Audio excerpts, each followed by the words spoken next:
rules when I throw down. When I do my stand-up, I got rules and shit. Straight up. Faggots aren't allowed to look at my ass while I'm on stage.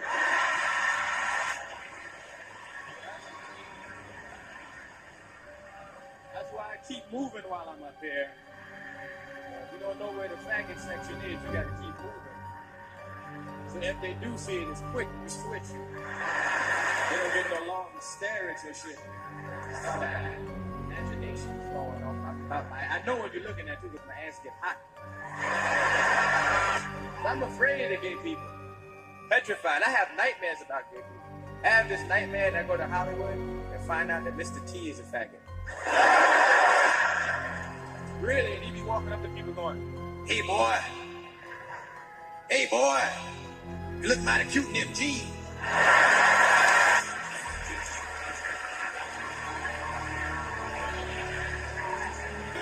You know who'd be a funny faggot? Ralph Cramden and Ed Norton. Wouldn't they be funny faggots? As Ralph Cramden leaned out the window one day and said, Norton, pal, come on down. I want to show you something. Ha! And an Alfie boy, what do you say there, pal of mine? You know, Norton, I've been watching you. And I know you've been watching me, Norton. You watch me. I know. So, Ralph, what are you getting at? Norton, my friend, how would you like to fuck me up the ass?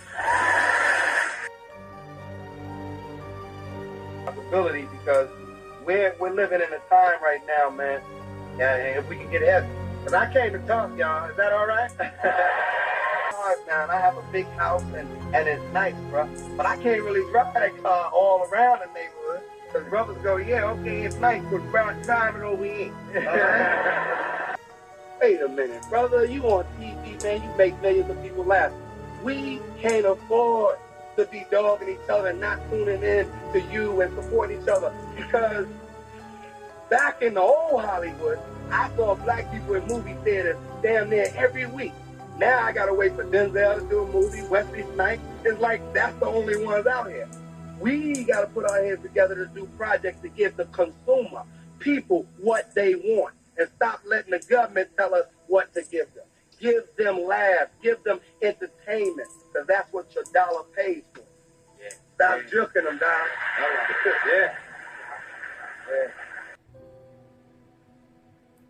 I mean, I'm a conspiracy theorist to a degree. Like when I connect dots that maybe shouldn't be connected, I don't know. But certain dots, like when I see that they put every black man in the movies in a dress at some point in their career, I'll be connecting them down like, wow, these brothers got to wear a dress. That's happened to me. I'm doing a movie with Martin. Yeah. The movie's going good. So I walk in a trailer. I'm like, man, this must be the wrong trailer because there's a dress in here. They come in. The writer comes in. I think he's the writer. He's like, Dave, listen, we got this hilarious scene where Martin's sneaking out of jail. So he disguises you as a prostitute. And he put this dress on. And, what? This prostitute? Nah, I'm not doing that. I don't feel comfortable with that. That should have been in the discussion. What? You don't feel comfortable with it? I mean, it's a hilarious bit. All the greats have done it.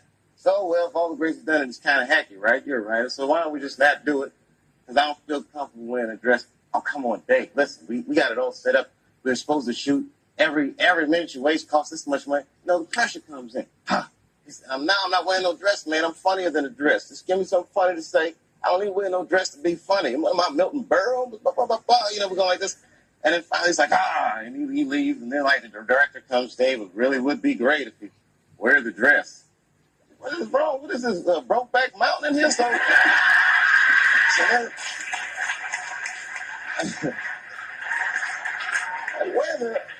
wear the dress. I want to wear the dress. I want to wear this dress.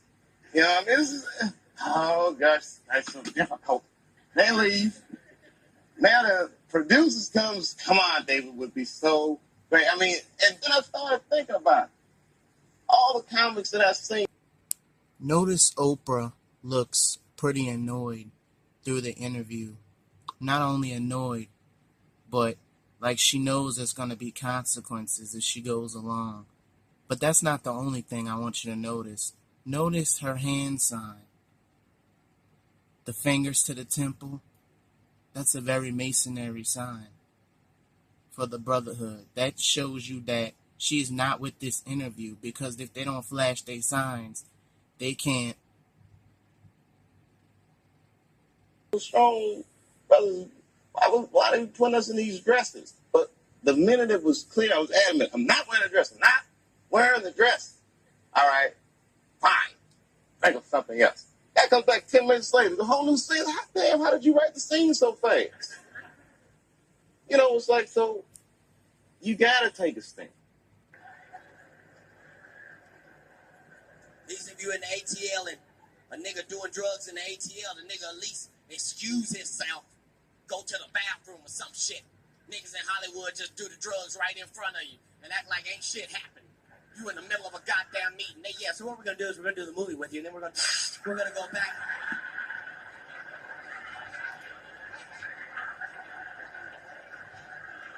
Nigga, did you know that I can see you?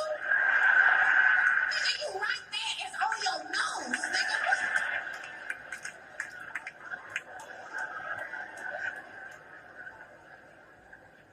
Motherfuckers be gay in Hollywood, you never fucking expected.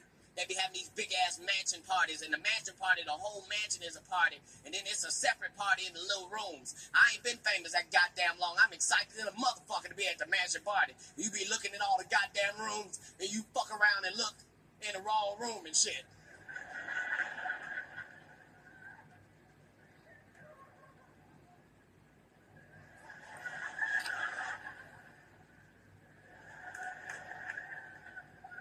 Nick, come here. Is that two niggas kissing? Is one of them niggas Professor Obie? He came out the closet. Oh my God, he run. Shut the goddamn door. Then Cat Williams came out and said what he said about Mike. But Cat Williams was correct when he said those mansion parties, and y'all don't understand what go on with that shit, man. See, now I'm about to bring my viewers up to speed on that, because the whole I'm not even hip to that, what we said about that. But what did Cat Williams? Cat Williams said they was letting him in, and the stuff that he was saying was blowing his mind. And I'm telling y'all right now, if y'all don't want to believe it, watch in the next couple of years. They're coming after Cat Williams. Cat Williams tell too much truth. They coming after Cat Williams. Seriously.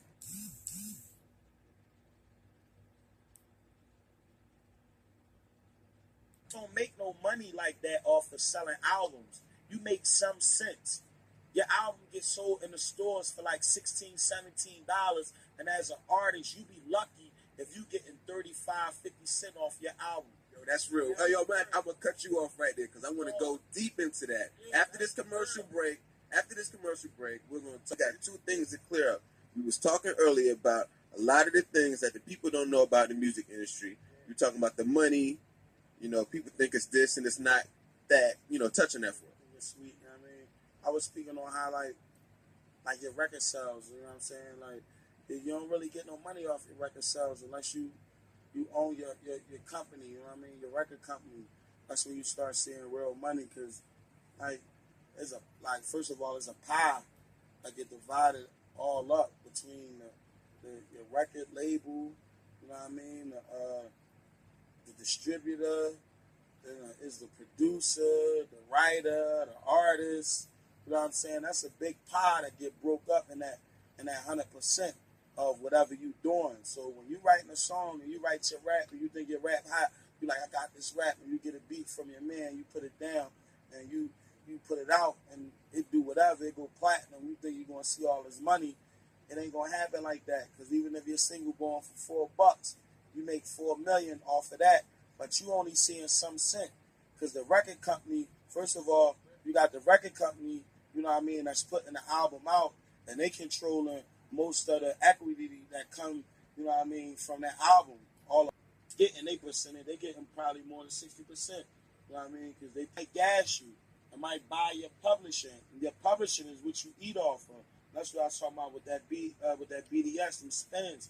When you own your own publishing, that means you own the right to your lyrics. The way you're publishing, that means everything that you writing for this person, because he own that. He owned you, so it's like slave. You like a slave to your label until.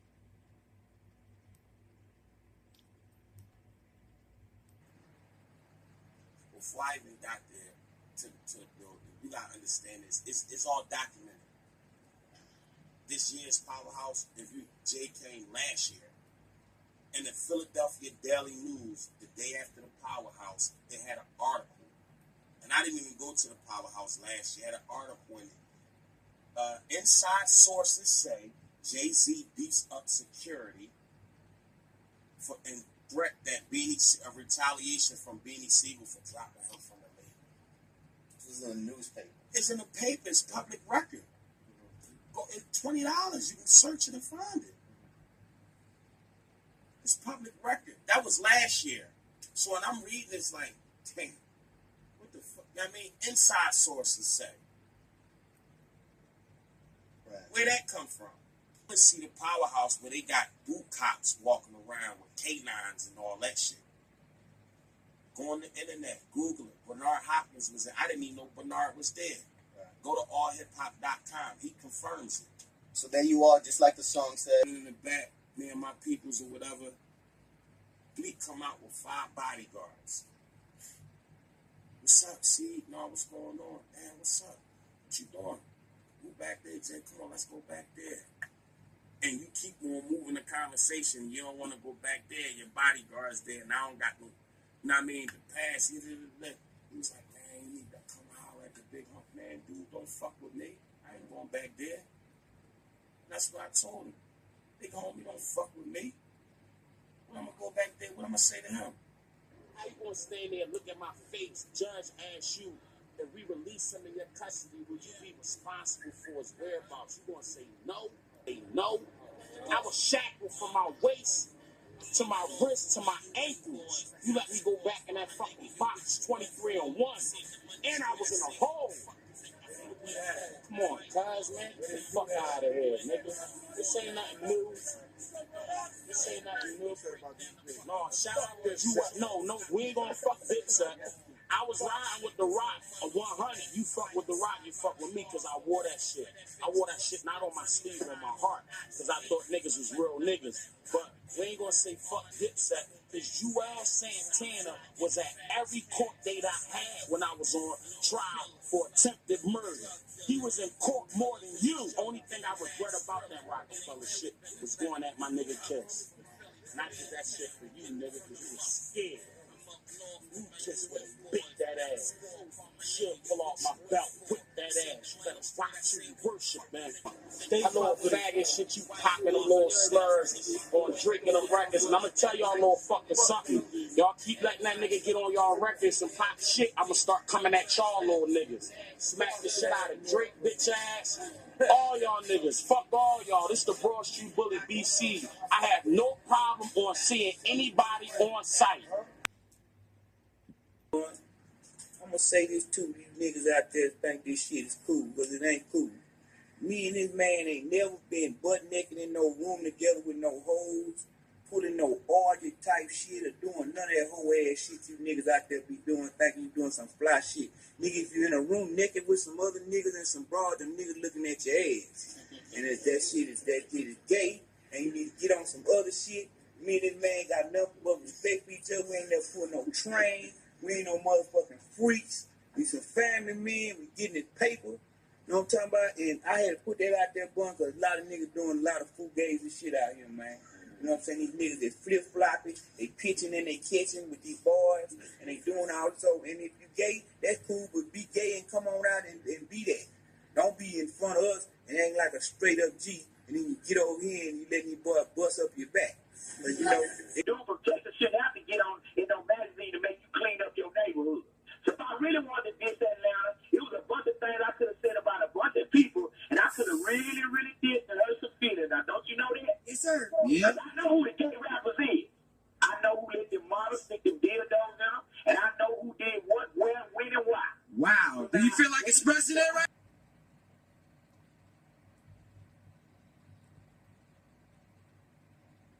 And I was in the barbershop getting my hair cut, and he was like, but it's, you know, he called me from his number, but, you know, it was like, and the phone rang, and I picked it up, and it was like, yo, And I was like, you probably know that voice. I was like, hello? I was like, yo, what's up? I was like, this doesn't sound like my friend. And he's like, yo, what's up? It's Weezy. And it was, you know, it ended up being Wayne. And You gonna do it?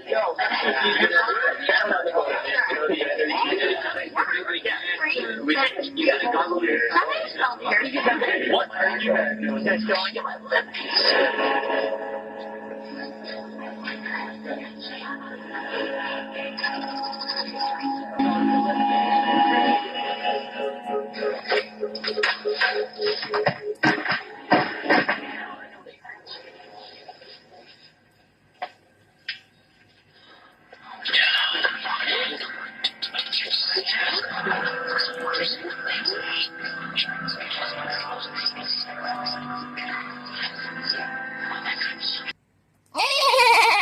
Ooh, you gay as fuck, nigga! What the fuck are you looking at, huh?